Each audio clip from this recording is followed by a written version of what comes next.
Colossenses capítulo 1, versículo 13, diz assim: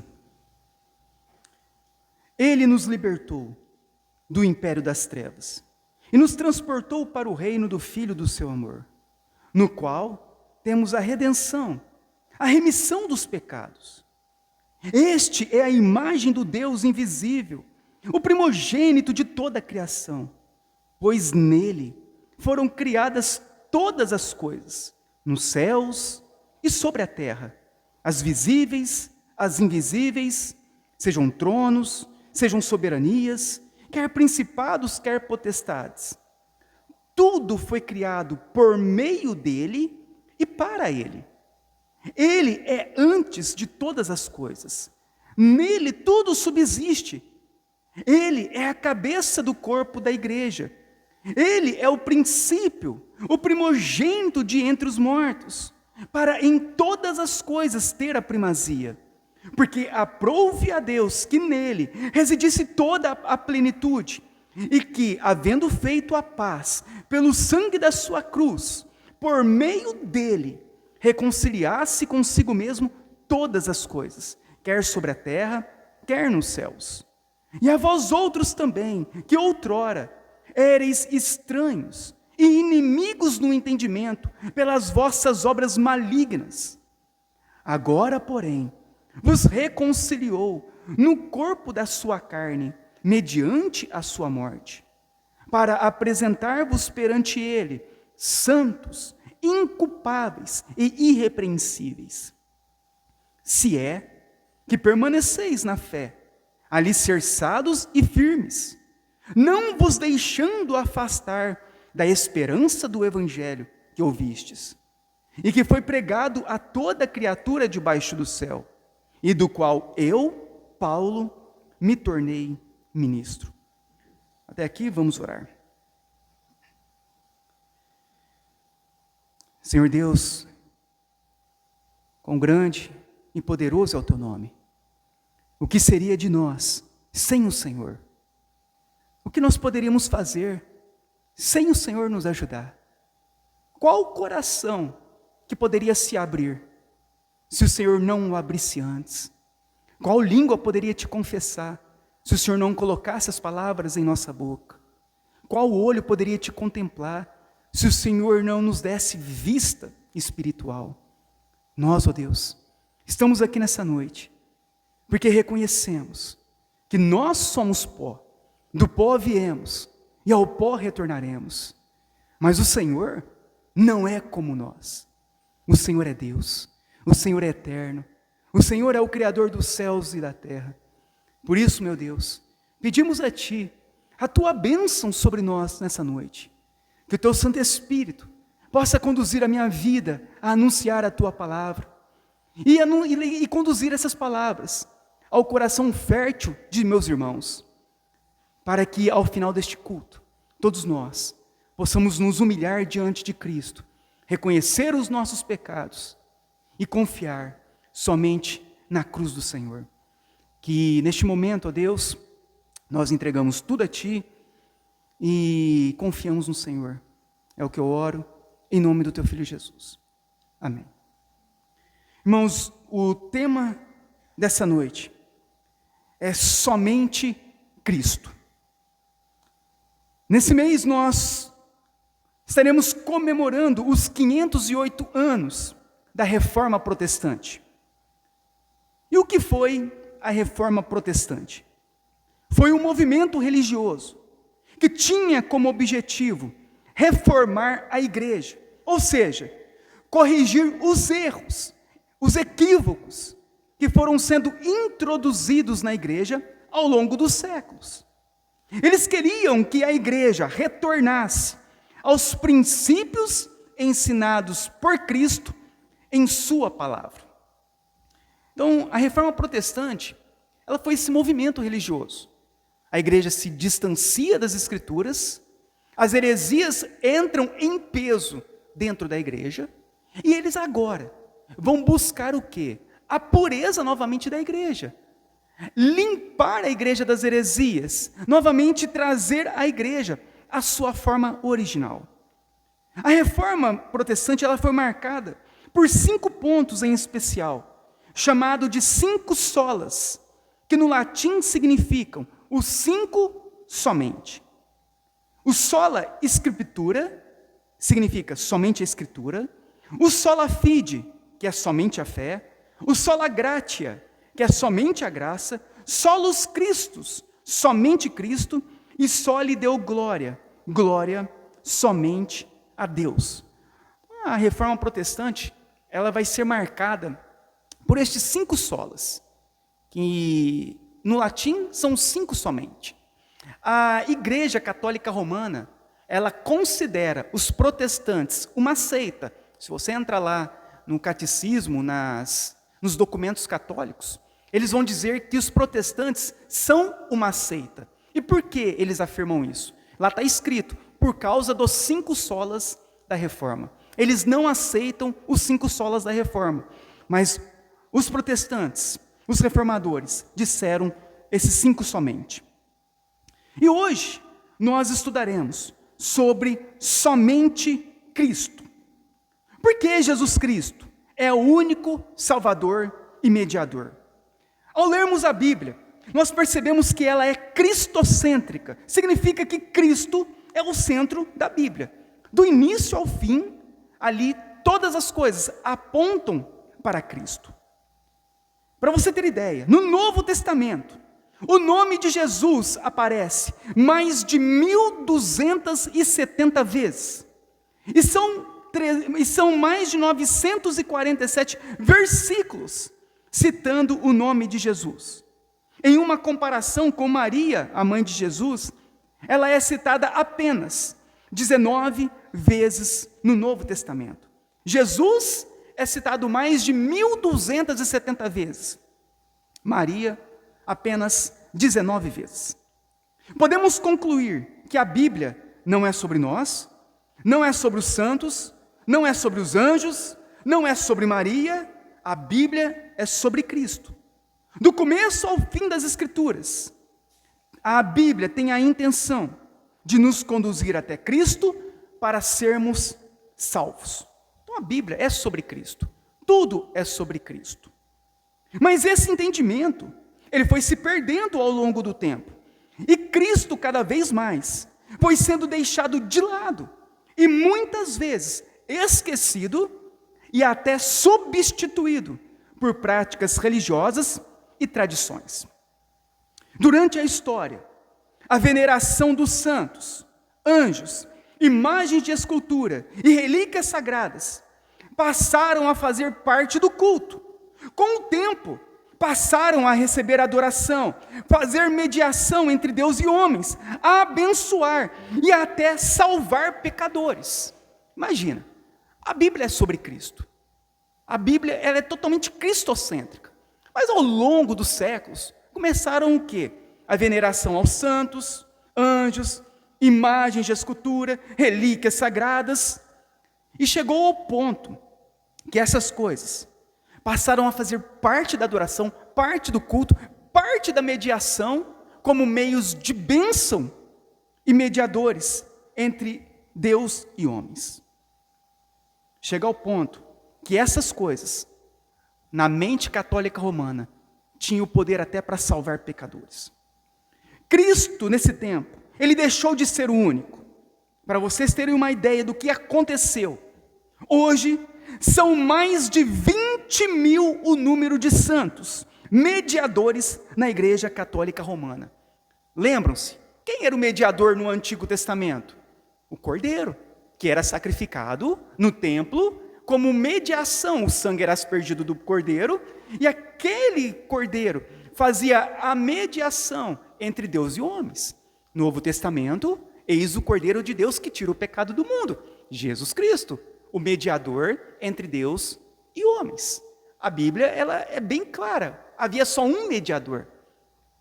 Mas olha o que aconteceu.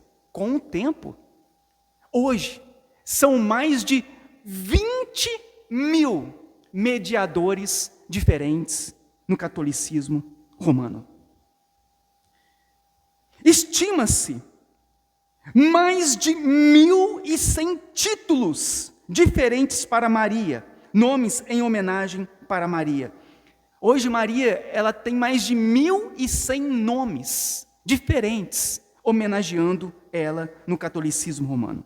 Eles dizem, os católicos romanos, tudo com Jesus, nada sem Maria. Vão observando o que aconteceu. De um único, foi para mais de 20.000. O Papa, ele é chamado de vigário de Cristo, ou seja, o substituto de Cristo aqui na terra.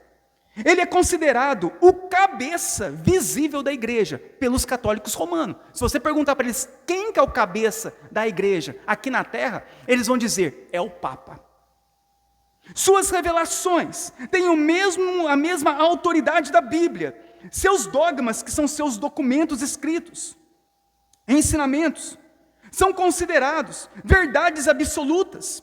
Seus ensinos são colocados acima da Bíblia. E sua assinatura em um documento tem poder para salvar almas. Para o catolicismo, o Papa detém um poder supremo, pleno, imediato e universal sobre a igreja. Então vem e surge o Papa. E o Papa, então, para os católicos romanos, se tornou, hoje considerado, o substituto de Cristo aqui na terra. Ele é chamado de o cabeça da igreja. Mas a Bíblia é bem clara para nós. Por isso que eles rejeitam os 5 solas. Por isso que eles rejeitam somente as Escrituras. Porque o que a Bíblia diz? Em Efésios 5:23. Cristo é o cabeça da igreja. Não é o Papa. Não são homens. É Cristo o cabeça da igreja. Eles também, fizeram o purgatório. Surgiram com o purgatório, com a doutrina do purgatório. Apesar de não ter na Bíblia o purgatório, é uma doutrina católica e ensinam que é um lugar intermediário após a morte, de purificação para as almas antes de entrar no céu. Então eles vão ensinar o quê? Eles criaram o purgatório. Não tem na Bíblia, mas eles criaram este local. A pessoa morre, e quando ela morre, ela vai para o purgatório. E o que ela vai fazer no purgatório? Ela vai lá para ser purgada, purificada dos seus pecados. E essa purificação, ela acontece como?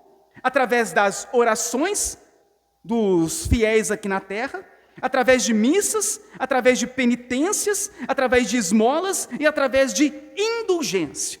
Então eles criaram um lugar, esse lugar se purifica de pecados, e é purificado por meio de obras feitas pelos homens.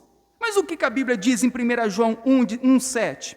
E o sangue de Jesus, seu Filho, nos purifica de todo pecado. Purgatório não purifica de pecados. Orações feitas por homens, missas, penitências, pagamentos de alguma indulgência, nada disso pode purificar o homem do seu pecado. A Bíblia é bem clara.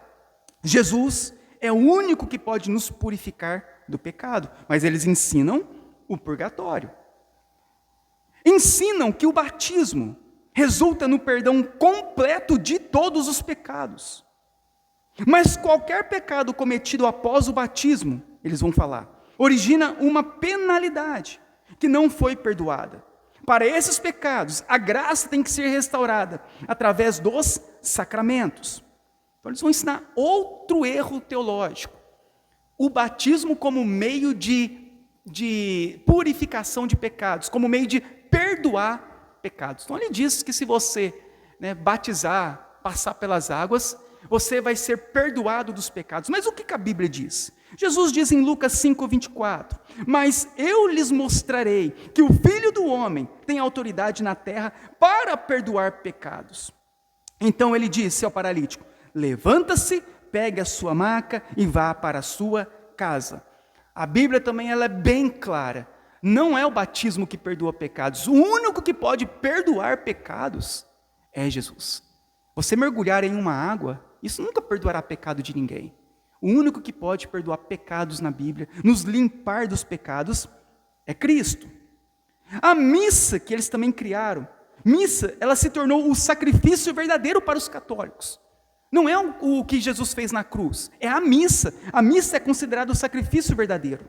Não foi o sacrifício de Jesus na cruz há 2000 anos atrás que salva, e sim o sacrifício feito hoje na missa. Eles ensinam que cada missa é um novo sacrifício pelos pecados. Então, cada momento, cada hora, cada missa que é celebrada, eles ensinam que Jesus está morrendo naquele momento, novamente pelos nossos pecados. Mas o que a Bíblia diz em Hebreus 10, 14? Porque por meio de um único sacrifício, Ele aperfeiçoou para sempre os que têm sido santificados. Por meio de um único sacrifício. Jesus na cruz. Ele já fez o sacrifício pelos nossos pecados. A missa, ela não pode perdoar pecados.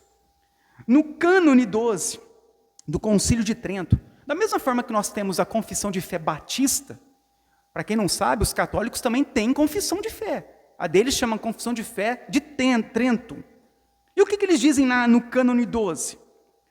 Se alguém disser, presta atenção, que a fé que justifica não é outra coisa senão uma confiança na divina misericórdia que perdoa os pecados por causa de Cristo, ou que é só por esta confiança que somos justificados, seja excomungado. Eles dizem na confissão deles, se alguém disser que pode ser salvo somente por meio de Cristo, pode ser perdoado dos seus pecados somente por meio de Cristo, deve ser excomungado da nossa igreja.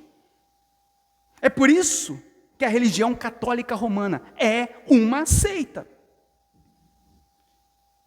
Observa, tudo que foi sendo colocado no lugar de Jesus. Santos, imagens, anjos, Papa, purgatório, batismo, missa, a visão do batismo errado, né? Tudo isso, esses ensinamentos errados, eles foram sendo inseridos na igreja, no lugar do que Cristo já fez por nós. E aconteceu exatamente o que Calvino disse. A mente de um homem é como um depósito de idolatria e superstições, de modo que se o homem confiar em sua própria mente, é certo que ele abandonará a Deus e inventará um ídolo segundo a sua própria razão. Exatamente isso. Se nós abandonarmos as Escrituras, se nós abandonarmos a Deus, automaticamente nós criaremos um outro Deus, uma outra forma, uma outra religião para substituir. A Bíblia deixa bem claro, irmãos, que somente Cristo é o único mediador, abençoador, ungido, salvador dos homens. Não é Maria, não é os santos, não são os anjos, não é Buda, não é Maomé, não é o Papa, não é o padre, não é o pastor, não são objetos ungidos, não é o batismo e nem boas obras. E isso é testemunhado pelo apóstolo Pedro em Atos 4, 11 e 12. Pedro diz assim: este Jesus é a pedra rejeitada por vós, os construtores, a qual se tornou a pedra angular, a pedra principal. E olha o que ele disse: e não há salvação em nenhum outro, porque abaixo do céu não existe nenhum outro nome dado entre os homens, pelo qual importa que sejamos salvos. Também o apóstolo João diz em sua primeira carta, no capítulo 5, versículo 11, e o testemunho é este, que Deus nos deu a vida eterna, e esta vida está no seu Filho. Aquele que tem o Filho tem a vida, aquele que não tem o Filho de Deus não tem a vida. Também é testemunhado pelo apóstolo Paulo em 1 Timóteo 2,5, quando ele diz: porquanto há um só Deus e um só mediador entre Deus e os homens, Cristo Jesus, homem. Também é testemunhado pelo próprio Cristo em João 14,6. Respondeu-lhe Jesus: eu sou o caminho, a verdade e a vida, e ninguém vem ao Pai senão por mim. A Bíblia, ela é bem clara. Tudo é Cristo. Tudo nos conduz a Cristo. Somente Cristo pode nos salvar. Somente Cristo pode nos purificar dos pecados. Somente Cristo pode nos libertar. Somente Cristo pode nos dar um novo coração. Somente Cristo. Hoje, infelizmente, o discurso de muitas igrejas evangélicas é somente Cristo. Mas na prática isso não é verdade. Eles dizem somente Cristo. mas você precisa de dar dízimos e ofertas para Deus te guardar do mal. Eles dizem somente Cristo, mas você precisa de passar pelo vale do sal para receber a libertação. Eles dizem somente Cristo, mas vocês precisam do óleo para receber a unção, ou precisam da garrafa d'água para receber a cura. Eles dizem somente Cristo, mas precisam da arca da aliança para levar a presença de Deus para a sua casa. Eles dizem somente Cristo, mas precisam da imposição de mãos do pastor para ter acesso ao poder. Eles dizem somente Cristo, mas precisam de fazer a campanha para receber a vitória. Hoje, infelizmente,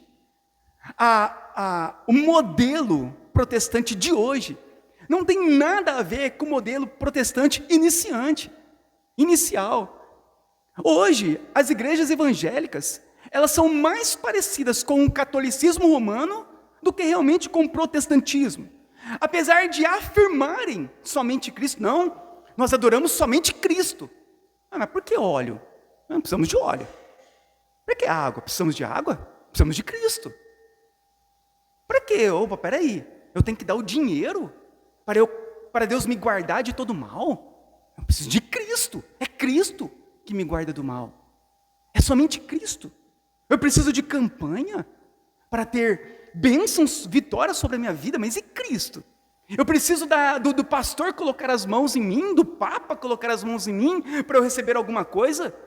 E Cristo? É somente Cristo. Foram adicionadas tantas coisas ao Evangelho, que muitas vezes não conseguimos encontrar Cristo. Hoje, em muitas igrejas, Cristo se tornou um objeto, entre outros milhares. Cristo se tornou uma alternativa de bênção, uma alternativa de mediação, uma alternativa de salvação, entre outras muitas colocadas à disposição das pessoas. Vai até Cristo, mas se não der certo, você vai no pastor. Se não der certo, tem o óleo, mas se não tem certo, faz a campanha. Uma hora vai dar certo. Foram inserindo tantas coisas que a pessoa chega, é bandeira de Israel, é candelabro, é luz colorida, a pessoa, peraí, e Cristo? Por isso que nós protestantes afirmamos, somente Cristo. O pastor puritano John Flavel, ele disse, antes da conversão, a coisa mais difícil é ganhar o coração para Deus. E depois da conversão, a coisa mais difícil é o homem manter o coração para Deus. Porque o coração do homem é corrupto. Ele é rápido para idolatrar. Ele é rápido para os bezerros de ouro. Ele é rápido para se desviar. Ele é rápido para correr, para fugir da presença de Deus. Ele é rápido. Esse é o coração enganoso do homem. Vamos então ao texto. Em Colossenses 1. E nós vamos ver essa supremacia de Cristo nesse texto. Ele diz assim então no versículo 13.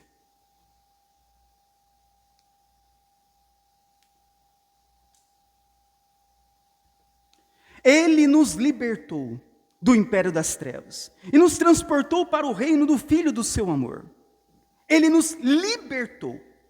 A palavra grega significa atrair para si, resgatar, que se refere à libertação espiritual do cristão por Deus do reino de Satanás.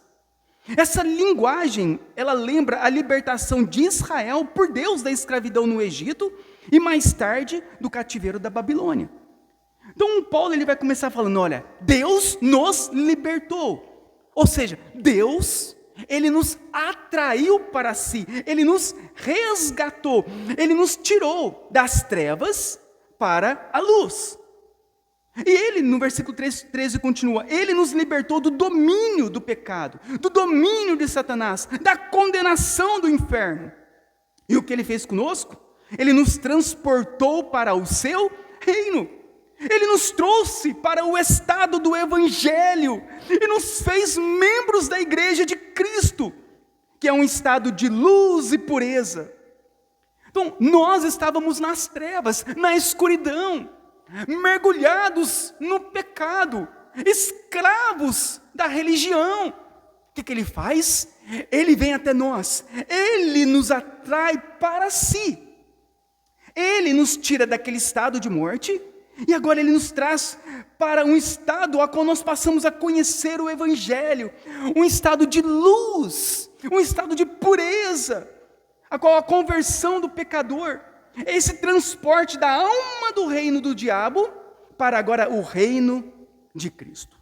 Então Deus, Ele nos tira das trevas e nos traz para a sua maravilhosa luz.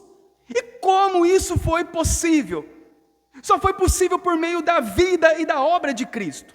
Paulo faz uma descrição profunda dessa obra e da pessoa de Cristo. No versículo 14, ele diz: no qual temos a redenção, a remissão dos pecados. Agora ele vai começar a falar sobre a pessoa e a obra de Cristo. Por quê? Como isso aconteceu? Como pecadores, escravos do pecado, escravos de Satanás, agora passaram a conhecer o Evangelho, viver na luz do Evangelho, agora na santidade, na pureza do Evangelho. Por quê? Por causa de Cristo. E ele vai dizer então no versículo 14, no qual temos a redenção. Em Cristo nós temos a redenção. Significa libertar mediante o pagamento de um resgate. Essa palavra ela era usada para libertar os escravos da servidão. A que se refere a Cristo, tendo libertado os pecadores da escravidão do pecado. Então a redenção é isso. É uma libertação mediante um pagamento, como se fazia com os escravos naquela época. O que Cristo fez? Ele pagou pelos nossos pecados, logo ele nos resgatou. Não somente nos resgatou, mas aqui diz que ele também nos redimiu, a qual temos nele a remissão dos pecados.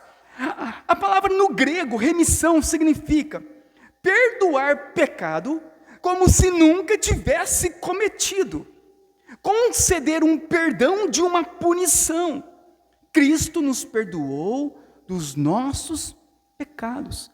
Ele não somente pagou, mas ele nos perdoou. E esse perdão não é um perdão normal, é um perdão que ele nos deu, considerando nós como se nós nunca tivéssemos pecado.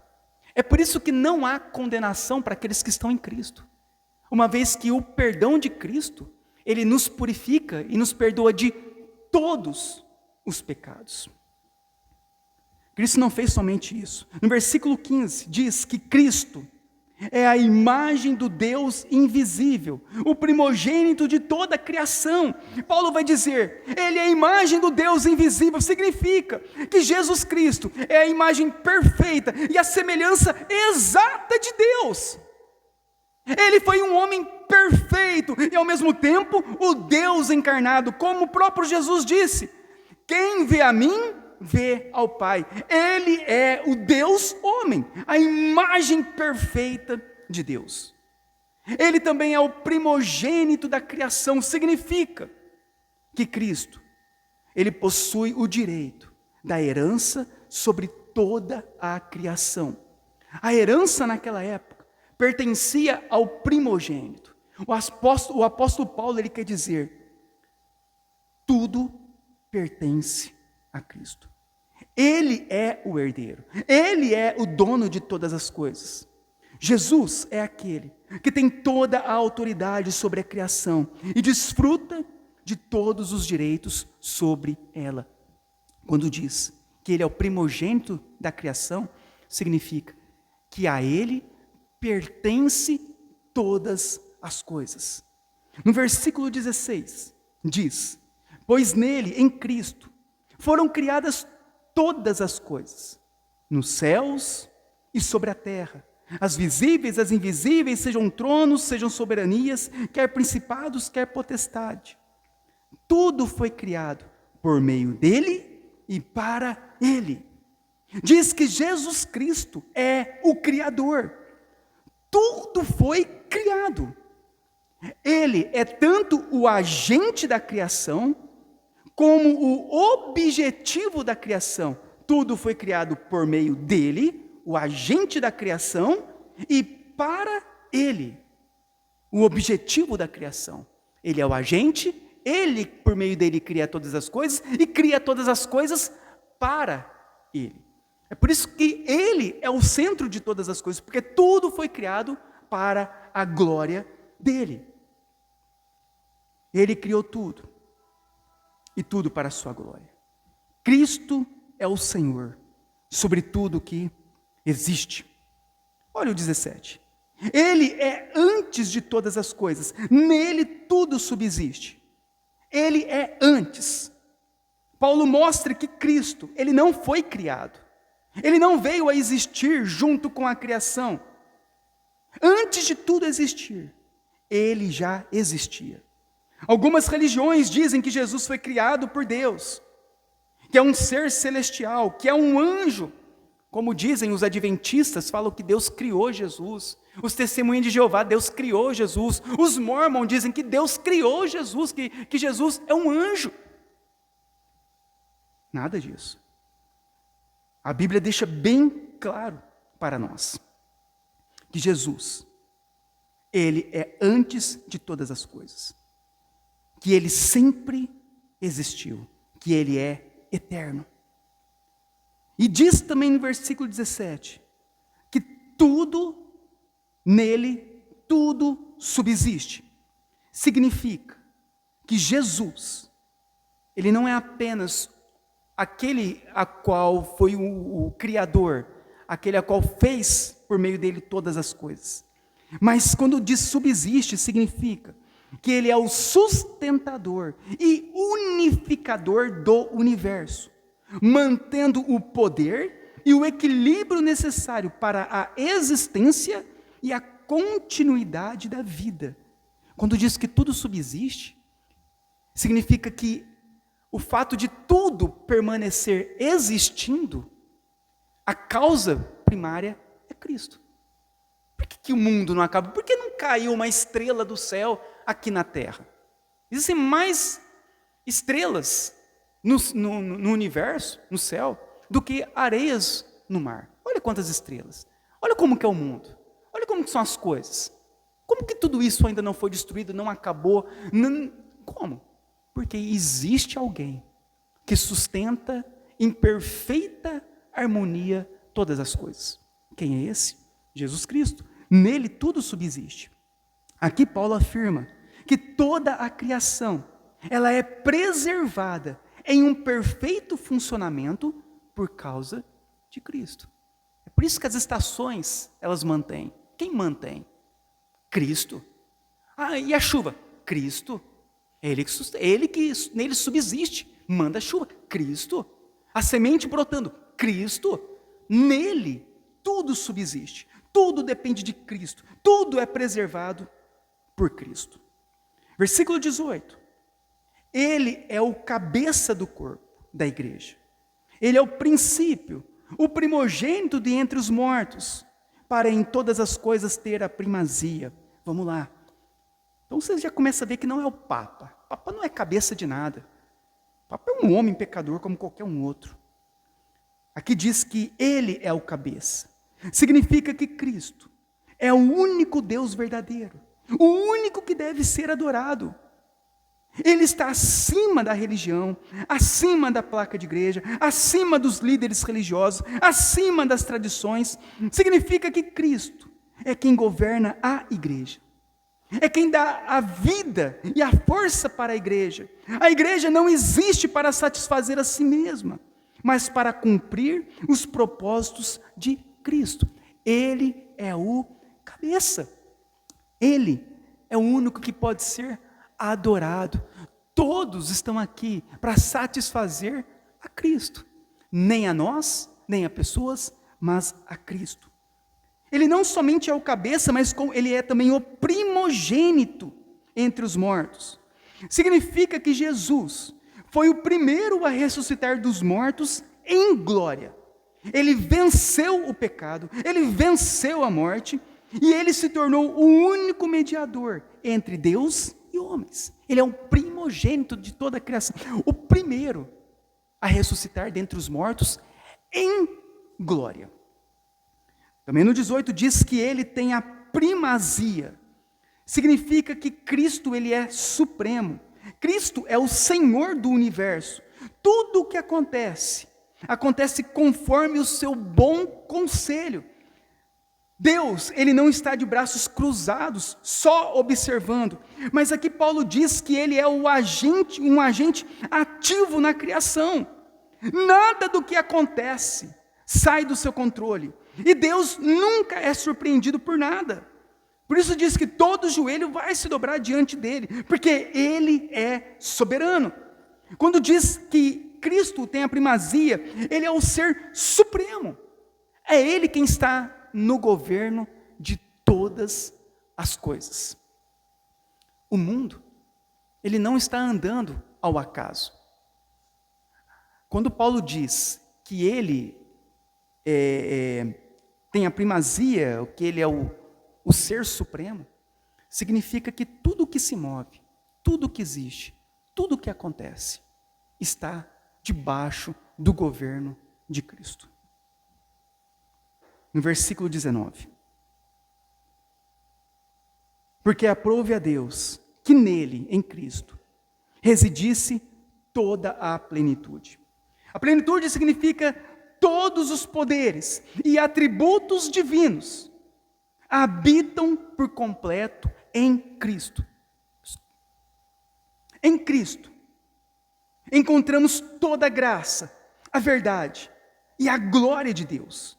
Como diz em João 1,14, e o Verbo se tornou carne e habitou entre nós, cheio de graça e de verdade, e vimos a sua glória, a glória do único Filho de Deus, o único Filho do Pai. A plenitude significa que em Cristo nós encontramos todos os atributos de Deus. É por isso que quando Jesus esteve aqui na terra, eles olhavam, mas quem que é esse que acalma a tempestade? Quem que é esse que multiplica o pão para mais de 10 mil pessoas? Quem que é esse que perdoa pecados? Quem que é esse que coloca a mão no leproso e ele fica curado, fica limpo? Quem é esse que dá vista aos cegos, que dá voz ao mudo? Quem é esse que levanta o paralítico? Quem é esse que ao terceiro dia volta à vida? Quem é esse que sobe aos céus? Quem é esse? Cristo. Cristo. Ele tem a plenitude de Deus. Em Cristo habita todos os atributos e poderes divinos. Versículo 20. E que, havendo feito a paz pelo sangue da sua cruz, por meio dele, reconciliasse consigo mesmo todas as coisas, quer sobre a terra, quer nos céus. Por seu sangue, ele nos reconciliou. A queda da humanidade no pecado trouxe o quê? Uma ruptura com o Criador. E por meio de Cristo agora, há paz entre Deus e os homens. Há uma reconciliação entre Deus e os homens. Não foi por meio de boas obras, não foi por meio dos nossos méritos, mas foi por meio da graça de Cristo que nós fomos salvos. Por meio dele, nós fomos reconciliados novamente com Deus. Versículo 21 e 22. E a vós outros também, que outrora erais estranhos e inimigos no vosso procedimento, no vosso entendimento, pelas vossas obras malignas.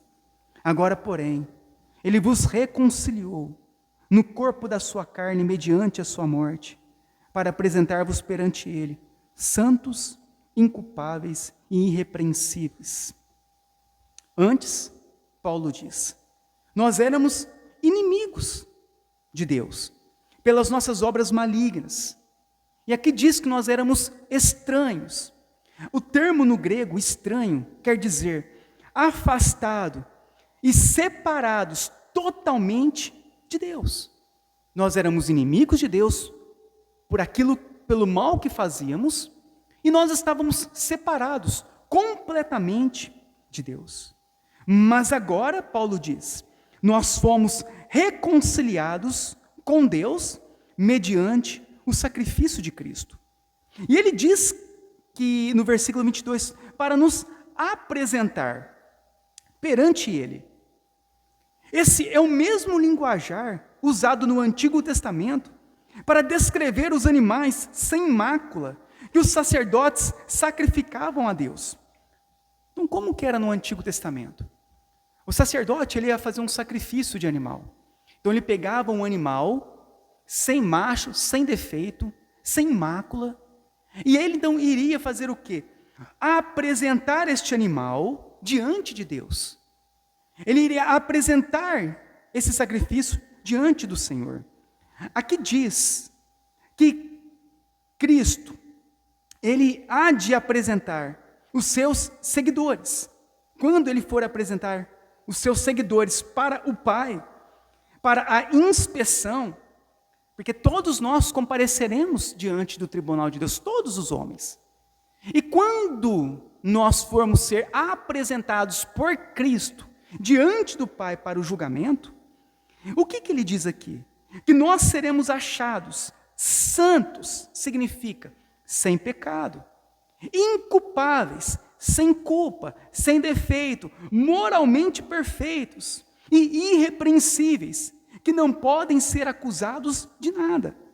Diz que Ele vai nos apresentar diante de Deus dessa forma, santos. Por que nós não vamos ser condenados? Porque Cristo ele vai nos apresentar santos diante de Deus, sem pecado. É porque você batizou? É porque você vai na igreja? É porque você deu dízimo? É porque você é moralmente correto? Não, porque Cristo vai nos apresentar diante do Pai, sem pecado, inculpáveis, sem culpa e irrepreensíveis, que não podemos mais ser acusados de nada. Quando nós olhamos para esse texto do apóstolo Paulo, o que nós observamos? Cristo. Tudo aqui envolve somente Cristo, do começo ao fim.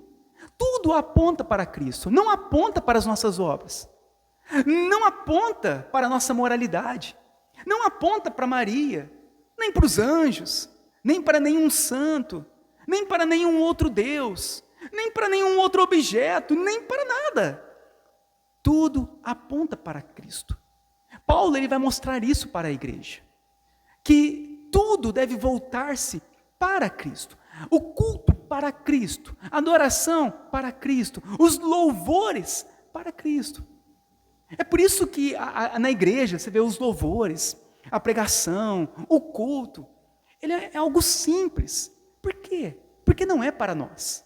É tudo para Cristo, dele, por Ele, e para Ele são todas as coisas. A Ele seja a glória eternamente, para sempre. Então tudo é para Cristo. E isso é o resgate da igreja. Somente Cristo, somente o Senhor Jesus Cristo. O reformador Zwinglio, ele disse: nenhum outro fundamento pode ser posto além de Cristo. Onde a igreja fracassou no passado? Quando eles tiraram o fundamento que é Cristo e colocaram outras coisas no lugar. Onde a igreja moderna tem se afogado? Na mesma coisa. Quando estão tirando o único fundamento, não é um dos fundamentos, é o único fundamento, é a pedra angular, não são as pedras angulares, não são as pedras principais do culto, não, é a pedra principal, é a pedra angular, é o único. E esse resgate tem que ser feito em nossa geração, novamente resgatarmos esse somente Cristo.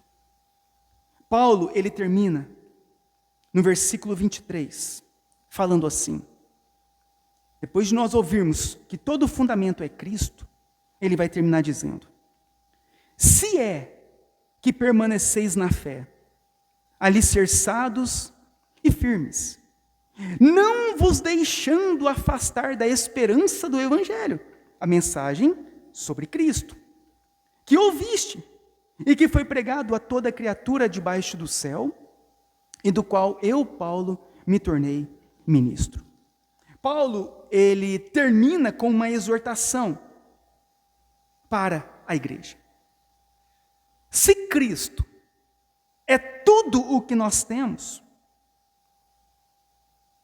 a pergunta para nós é: onde você tem colocado a tua fé? Será que nós estamos nos deixando afastar de Cristo, da esperança do Evangelho, da mensagem do Evangelho?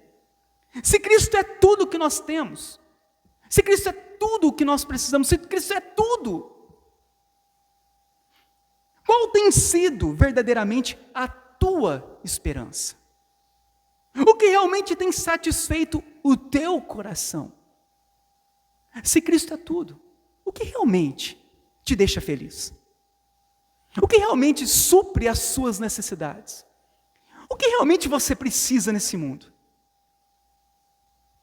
Jesus, ele disse em Lucas 14, 26 e 27, se alguém que me segue amar o pai e mãe, esposa e filhos, irmãos e irmãs, e até mesmo a própria vida, mais do que a mim, não pode ser meu discípulo. E se não tomar a sua cruz e me seguir, não pode ser o meu discípulo. Jesus diz: se Ele é tudo, você precisa de deixar tudo por causa dEle. Ele deve ter a primazia na tua vida, Ele deve ser o primeiro no teu coração. Por isso que a Bíblia diz: amarás o Senhor teu Deus de todo o teu coração, de toda a tua alma, de todo o teu entendimento. Ele não diz: amará de forma igual tudo, não. A Deus de todo o teu coração. Charles Spurgeon, ele disse: ou Cristo é tudo para você, ou é nada. Não tem meio termo. Jesus não diz: olha, beleza, pode continuar amando as suas coisas deste mundo, mas você nunca será meu discípulo. Aquele que não me amar mais do que qualquer outra coisa, ou até do que a própria vida, não pode ser meu discípulo. Ou Cristo é tudo para você, ou Ele não é nada, porque não existe o meio termo para Deus. Ou nós amamos Ele, ou nós não amamos Ele. Nós não podemos apenas pensar: não, eu acho, que na filosofia, que se a gente fazer assim, ou tentarmos de alguma forma. Não, ele falou assim: olha, ou você me ama mais que as outras coisas, ou você não é meu discípulo. Não, mas Jesus, eu amo. Não, ou ama mais, ou não é meu discípulo. Irmãos, diante dessa mensagem, o convite nessa noite, para todos nós, é para nós abandonarmos os nossos ídolos. O nosso coração, a nossa vida, é cheio de ídolos. Não é apenas Maria, não é apenas os anjos, não é apenas o óleo. O nosso coração, os nossos pensamentos, a nossa vida, ela é cheia de ídolos. Nós sempre colocamos algo, acrescentamos algo acima de Deus. E o convite é: nós devemos abandonar os nossos ídolos. Tudo aquilo que tem ocupado o lugar de Cristo na sua vida. Quais os pecados que têm te impedido de crescer espiritualmente? Há quanto tempo você está na igreja? E continua da mesma forma, sem crescer espiritualmente. Por quê? Tem amado mais o teu pecado do que a Cristo. Tem amado mais a tua vida do que a Cristo. Tem buscado mais os seus próprios interesses do que os interesses de Cristo. São ídolos que nós criamos em nossa vida. Devemos deixar os ídolos que estão em nosso coração, seja o trabalho, seja o dinheiro, seja o lazer, seja a família, seja até a nossa própria vida. Ninguém e nada deve ocupar o lugar que é somente de Cristo. Solos Christus, somente Cristo. Paul Washer disse, para encerrarmos: morrer é lucro apenas se a sua vida for para Cristo. Se a sua vida não está sendo vivida para Cristo, a tua morte não será lucro. A nossa morte, ela só será lucro se nós estivermos vivendo uma vida para a glória de Deus, para a glória de Cristo. E essa noite é o momento de nós fazermos essa reflexão em nós. O que tem ocupado o teu coração? O que está no trono do teu coração? Talvez você não está percebendo. Mas você não falta do trabalho. Você chega no horário do trabalho. Mas quando é para Deus, pouco te interessa. Chega atrasado, faz de qualquer forma, vive de qualquer forma. Olha o ídolo. Você não percebeu, mas o teu ídolo não é Cristo. Você não está com Cristo ali. Outra coisa ocupou o lugar de Cristo, que está te fazendo mais feliz do que Cristo, a qual você se dedica muito mais a Cristo, ou se dedica muito mais com alegria àquelas coisas, do que ao próprio Cristo. Quantas coisas não estão acima da nossa vida, à frente de Cristo, em nossa vida, em nosso coração. Nos dedicamos às coisas deste mundo, mas não lemos a Bíblia. Olha o ídolo está no teu coração, você não está percebendo.